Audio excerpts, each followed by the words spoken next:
Assalamualaikum warahmatullahi wabarakatuh. Apa kabarnya anak-anakku sekalian? Semoga kalian semua dalam keadaan sehat walafiat. Alhamdulillah di awal tahun ini kita masuk ke pembelajaran semester 2. Untuk itu kalian tetap semangat ya untuk terus belajar dan belajar. Baik, pada awal semester 2 ini kita akan belajar tentang puisi rakyat.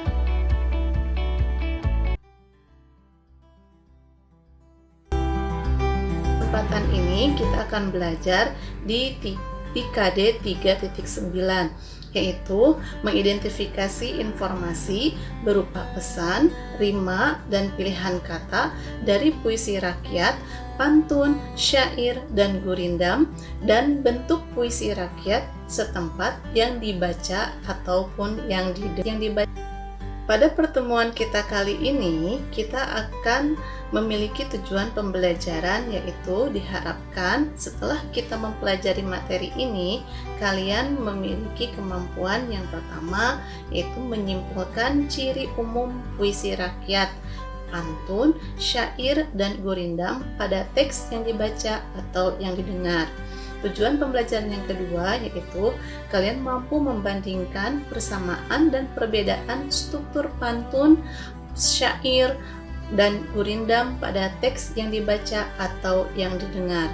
Kemudian tujuan pembelajaran yang ketiga yaitu kalian mampu mendaftar kata atau kalimat yang digunakan pada puisi rakyat yang dibaca atau yang didengar.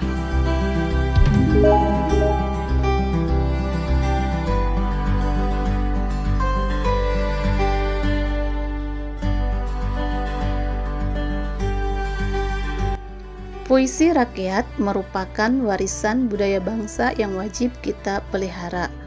Puisi rakyat berupa puisi, syair, dan gurindam. Pada pembelajaran ini, kita akan belajar tentang puisi rakyat berupa pantun. Pantun adalah salah satu jenis puisi lama warisan nenek moyang kita yang kaya muatan nilai moral, agama, dan budi pekerti. Melalui pantun inilah para leluhur kita mewariskan nilai-nilai luhur dengan cara yang menghibur, segar, dan indah. Puisi rakyat adalah puisi lama atau klasik yang memiliki aturan tertentu berdasarkan tempat kelahirannya yang diwariskan secara turun-menurun untuk mempertahankan nilai budaya serta menanamkan nilai budi pekerti yang dikandungnya.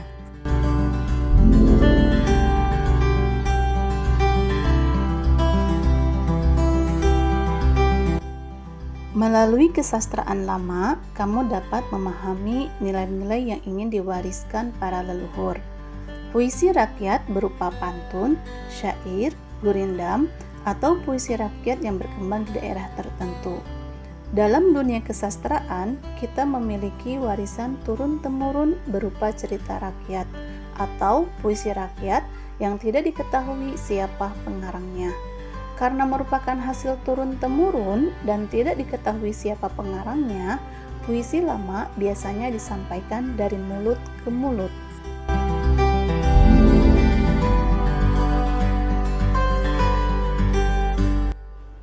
Pantun adalah puisi Melayu yang mengakar dan membudaya dalam masyarakat.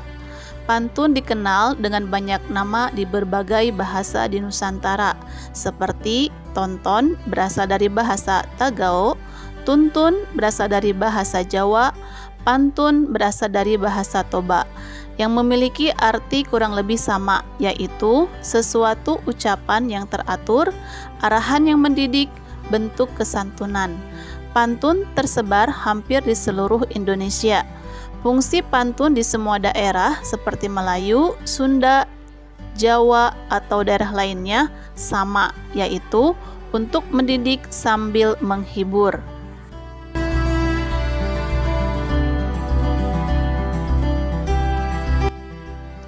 Melalui pantun, kita menghibur orang dengan permainan bunyi bahasa, menyindir, bahkan menegur bahwa sesuatu itu kurang baik secara tidak langsung, atau memberi nasihat. Ini bukan berarti orang tua kita tidak tegas kalau hendak mengatakan sesuatu, tetapi dapat dikatakan bahwa kita memiliki gaya tersendiri dalam mengungkapkan sesuatu. Melalui pantun, leluhur kita terkesan lebih santun untuk menegur atau menasehati orang secara tidak langsung, agar orang yang kita tuju tidak merasa malu atau dipojokkan.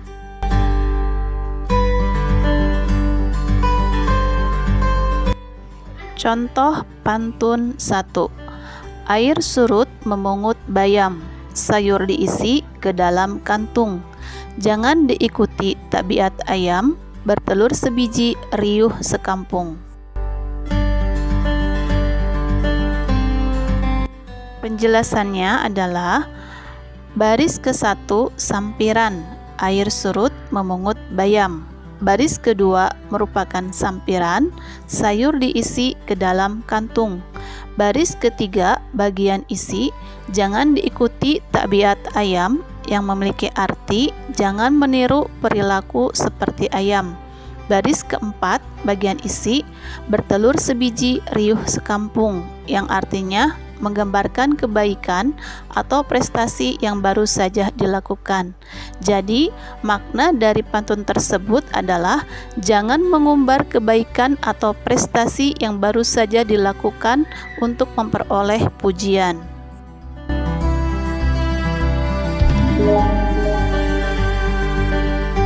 Contoh pantun 2. Baik bergalas, baik tidak. Buli-buli bertali benang.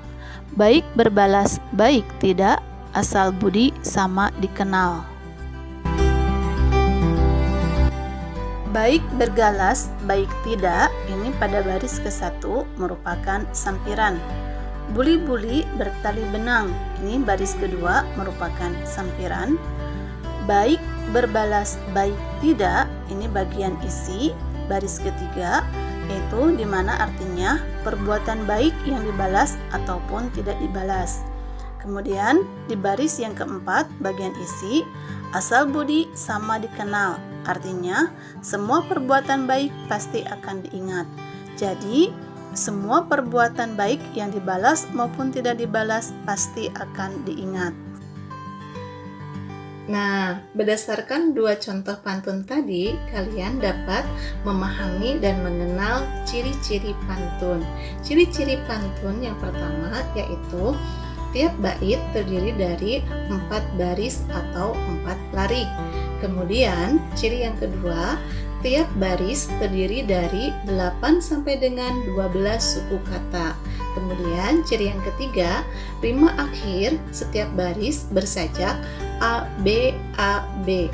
Baris ke-1 dan kedua disebut sampiran, baris ketiga dan keempat disebut dengan isi. Rima adalah pengulangan bunyi yang berselang, baik di dalam larik sajak maupun pada akhir larik sajak yang berdekatan. Contohnya pada kata bayam, kantung, ayam, dan sekampung.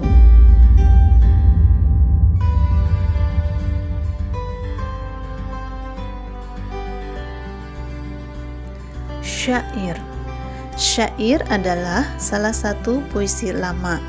Syair berasal dari Persia dan dibawa masuk ke Nusantara bersama dengan masuknya Islam ke Indonesia. Kata atau istilah syair berasal dari bahasa Arab, yaitu syair atau syu'ur, yang berarti perasaan yang menyadari. Kemudian, kata syu'ur berkembang menjadi syi'ru yang berarti puisi dalam pengetahuan umum.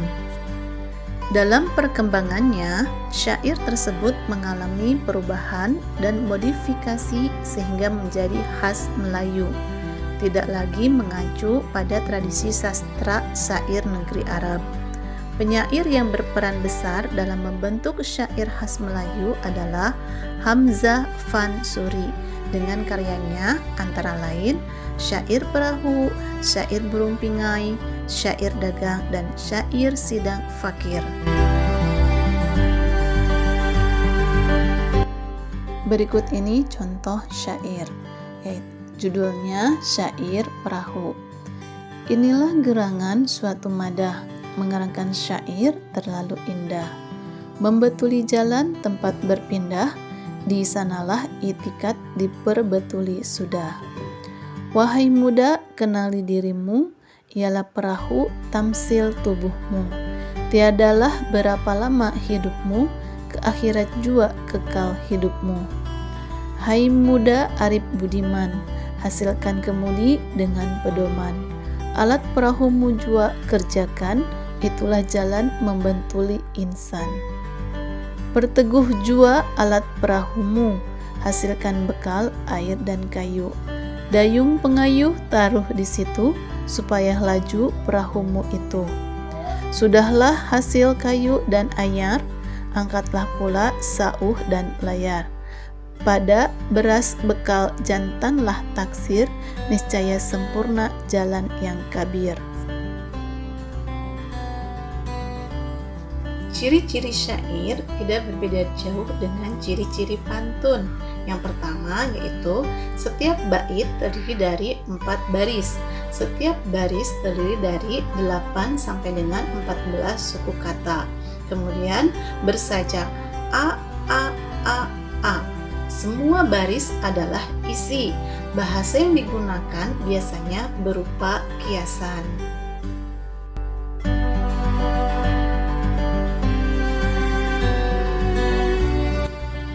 Gurindam. Gurindam adalah puisi lama yang berasal dari negeri India. Istilah gurindam berasal dari bahasa India, yaitu kirindam, berarti mula-mula atau perumpamaan. Gurindam syarat nilai agama dan moral. Tak dipungkiri bahwa gurindam bagi orang dulu sangat penting dan dijadikan norma dalam kehidupan. Seperti apa gurindam sebenarnya? Gurindam adalah puisi lama yang berasal dari Melayu yang sangat penting sebagai warisan budaya. Contoh gurindam. Jika hendak mengenal orang yang baik perangai, lihat pada ketika bercampur dengan orang ramai. Cahari olehmu akan sahabat yang boleh dijadikan obat. Cahari olehmu akan guru yang boleh tahukan tiap seteru. Jika hendak mengenal orang berbangsa, lihat kepada budi dan bahasa. Jika hendak mengenal orang yang berbahagia, sangat memeliharakan yang sia-sia. Jika hendak mengenal orang mulia, lihatlah pada kelakuan dia. Terdiri atas 2 baris dalam sebait. Tiap bait memiliki jumlah kata sekitar 10-14 kata. Tiap baris memiliki rima sama atau bersajak A, A, B, B, C, C, dan seterusnya. Kemudian, ciri selanjutnya merupakan satu kesatuan yang utuh. Baris pertama berisi soal, masalah atau perjanjian. Baris kedua berisi jawaban akibat dari masalah atau perjanjian pada baris pertama. Isi atau maksud gurindam terdapat pada baris kedua. Ciri yang terakhir yaitu isi gurindam biasanya berupa nasihat, filosofi hidup, atau kata-kata mutiara. Setelah kalian memahami dan mengenal ciri-ciri puisi rakyat, maka kita akan mengetahui perbedaan pantun, syair, dan gurindam.